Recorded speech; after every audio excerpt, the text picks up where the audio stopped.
अस्सलामुअलैकुम वरहमतुल्लाहि वबरकातुहू। आज हम तरावी के बारे में बात करेंगे। तरावी सबसे पहले कन्फ्यूजन दूर करते हैं। लोग सोचते हैं कि नफल, क़ियामुल लैल, तहज्जुद, वित्र और तरावी अलग अलग नमाजें हैं, लेकिन असल में ये एक ही सिलसिले के मुख्तलिफ नाम हैं।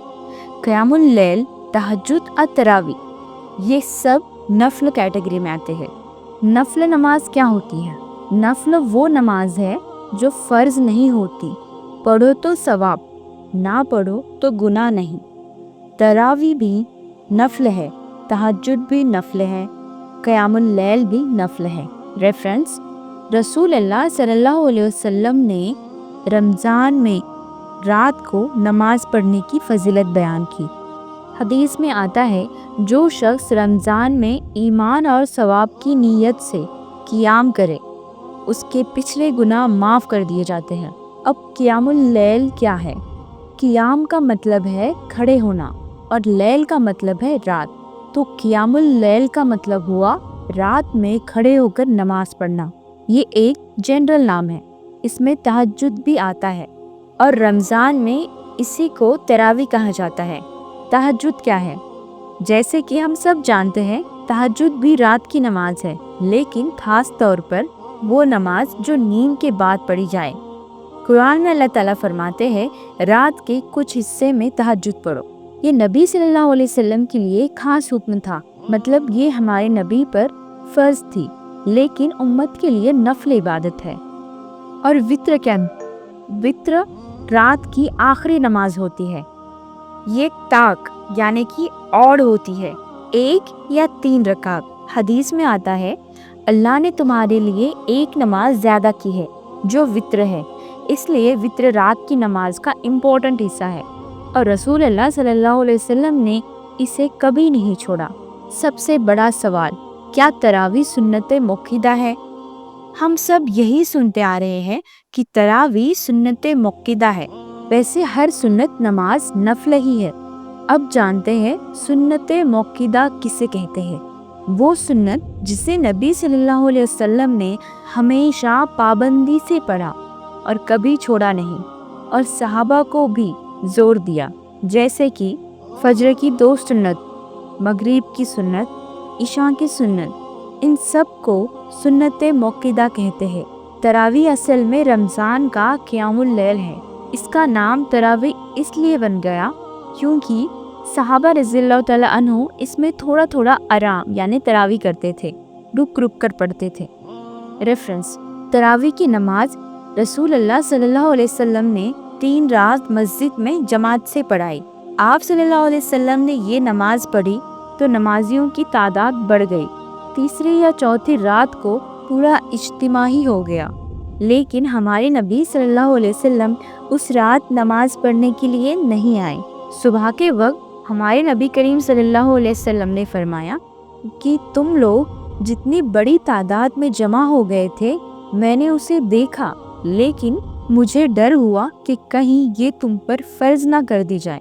अगर ये सुन्नत मुक्किदा होती तो नबी करीम सल्लल्लाहु अलैहि वसल्लम हमेशा जमात से पढ़ते। इससे क्लियर हुआ कि तरावी फ़र्ज या सुन्नत मुक्किदा नहीं है। कितनी रकात पढ़नी चाहिए? तरावी नफल है, इसकी कोई फिक्स्ड लिमिट नहीं है। आप 8 रकात, 10 रकात या 20 जितनी चाहो पढ़ सकते हो, लेकिन हमारे प्यारे नबी सल्लल्लाहु अलैहि वसल्लम 11 रकात से ज़्यादा नहीं पढ़ते थे, इसलिए अफजल है 11 रकात। रेफरेंस: उम्मुल मोमिनीन आयशा रज़ियल्लाहु तआला अन्हा से रिवायत है, रसूल अल्लाह सल्लल्लाहु अलैहि वसल्लम रमज़ान हो या गैर रमज़ान 11 रकात से ज़्यादा नहीं पढ़ते थे। इसमें 8 रकात क़ियामुल लैल यानी तरावी होती थी और 3 वाजिब वित्र शामिल है, इसलिए 11 अफजल है, लेकिन 20 भी जायज़ है क्योंकि वो भी नफल है। कैसे पढ़ना चाहिए? जैसे हम नफल नमाज के लिए नियत बांधते हैं, हमें वैसे ही नियत बांधनी है। 2-2 रकात की नियत करके पढ़ना है। हदीस: रात की नमाज 2-2 रकात है। नियत: 20 की एक साथ नियत कर सकते हो, लेकिन बेहतर है 2-2 की नियत करें।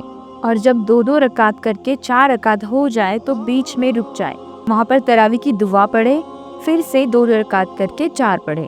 ایسے آپ کنٹینیو کر سکتے ہو۔ سورہ کیسے اور کون سے پڑھیں؟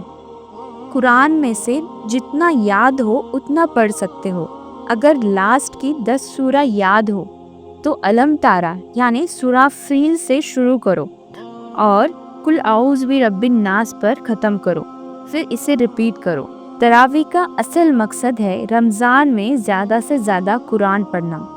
بہت سے لیڈیز کا یہ سوال ہوتا ہے کہ گھر میں کیسے پڑھے؟ اگر گھر میں مرد ہے تو اس کے پیچھے جماعت سے پڑھ سکتی ہو، اگر نہیں ہے تو خود بھی پڑھ سکتی ہو۔ تراویح کے لیے جماعت ضروری نہیں۔ کیا تراویح چھوڑنے پر گناہ ہے؟